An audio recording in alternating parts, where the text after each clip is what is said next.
Setelah kemarin kita mempelajari subtema 1, keberagaman budaya bangsaku, selanjutnya kita akan mempelajari subtema 2, kebersamaan dalam keberagaman, pembelajaran 1. Sekarang kita akan belajar tentang kebersamaan dalam keberagaman, suku, budaya, dan agama yang berbeda tidak akan menghalangi kita untuk menjalani kebersamaan. Dengan adanya perbedaan, kita bisa berbagi cerita tentang budaya masing-masing dan saling belajar. Berikut ini ada teks yang berjudul Bekerja Sama dalam Keberagaman. Nah, teks ini menceritakan tentang Edo dan kelima temannya yang saling menghargai dan tanggung jawab terhadap pekerjaannya masing-masing.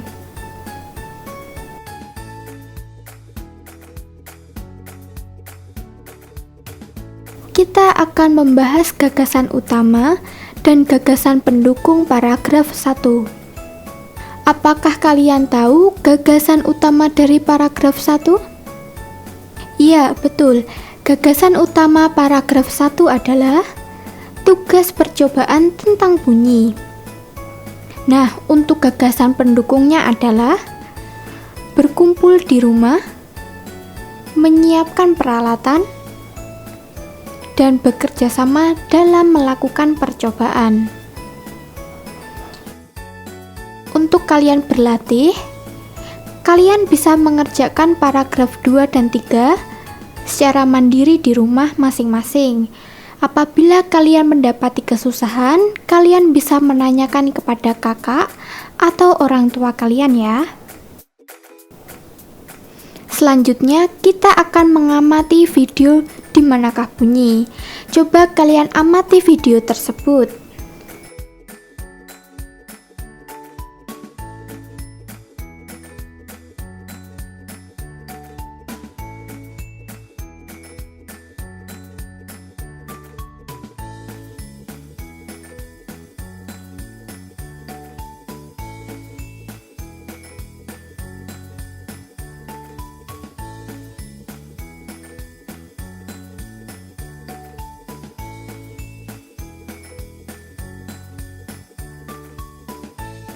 Apakah kalian sudah mengamatinya? Nama percobaannya adalah Di Manakah Bunyi. Tujuan dilakukan percobaan tersebut untuk mengidentifikasi sumber dan tempat bunyi berasal.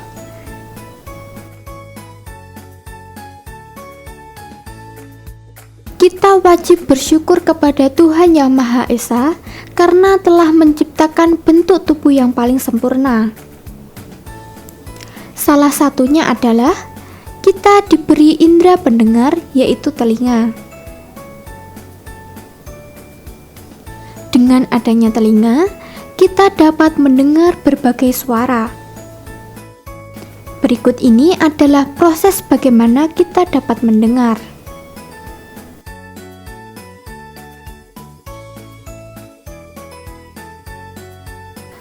Pertama, suara dari sekitar ditangkap oleh telinga luar berupa getaran atau gelombang dan diteruskan ke telinga tengah.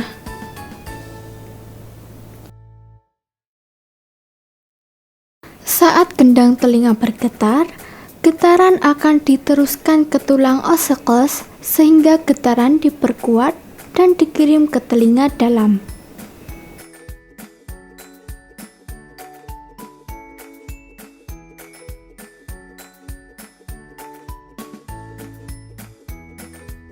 Begitu getaran mencapai telinga dalam, getaran akan diubah menjadi impuls listrik. Impuls listrik dikirim melalui saraf ke otak. Otak lalu menerjemahkan impuls ini sebagai suara.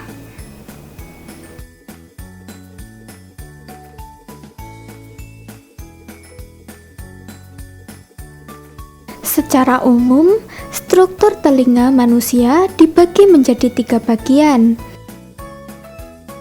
yaitu telinga bagian luar, telinga bagian tengah, dan telinga bagian dalam. Apakah kalian tahu telinga bagian luar itu seperti apa? Telinga luar adalah bagian telinga yang terletak di luar dan kontak langsung dengan lingkungan. Fungsi utama telinga luar ini adalah untuk menenangkan bunyi dari lingkungan, kemudian diteruskan ke telinga tengah. Bagian telinga luar ada daun telinga, lubang telinga, dan liang telinga. Untuk telinga tengah berfungsi untuk mengubah gelombang bunyi yang ditangkap telinga luar untuk menjadi getaran.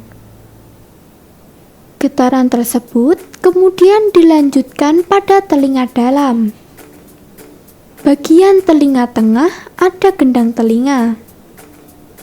3 tulang pendengaran yaitu ada tulang martil, landasan, sanggurdi, dan saluran eustasius. Sedangkan untuk telinga dalam adalah pusat pengendali dari indera pendengaran kita. Fungsi telinga dalam adalah untuk mengubah getaran dari telinga dalam menjadi impuls listrik dan meneruskannya melalui saraf menuju otak. Bagian telinga dalam ada 3, saluran setengah lingkaran, tingkap oval jorong, dan rumah siput atau koklea.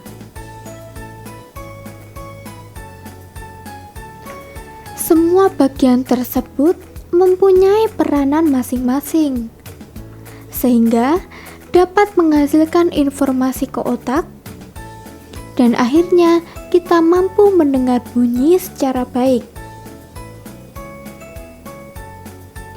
Dengan adanya indera pendengar, kita dapat mendengar bunyi-bunyi yang berbeda.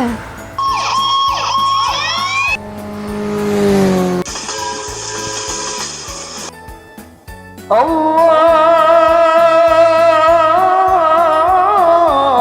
Akbar, Allahu Akbar.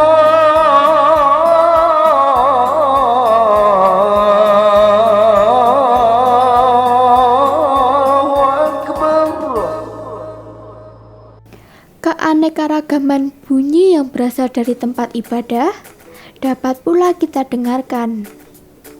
Indonesia sendiri terdiri atas beragam agama. Perbedaan yang ada membutuhkan toleransi di antara pemeluknya. Coba kalian baca teks yang berjudul Belajar dari Cerita dengan teliti.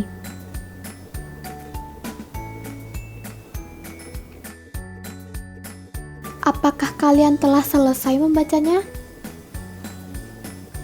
Lalu, apa isi dari cerita tersebut? Nah, cerita tersebut berisi siswa dari kelas Pak Burhan yang berbagi cerita tentang hari raya yang dilakukannya sesuai agama mereka masing-masing. Perbedaan tersebut tidak menghalangi mereka untuk berteman dan bekerja sama. Dikarenakan adanya sikap saling toleransi sesama makhluk hidup.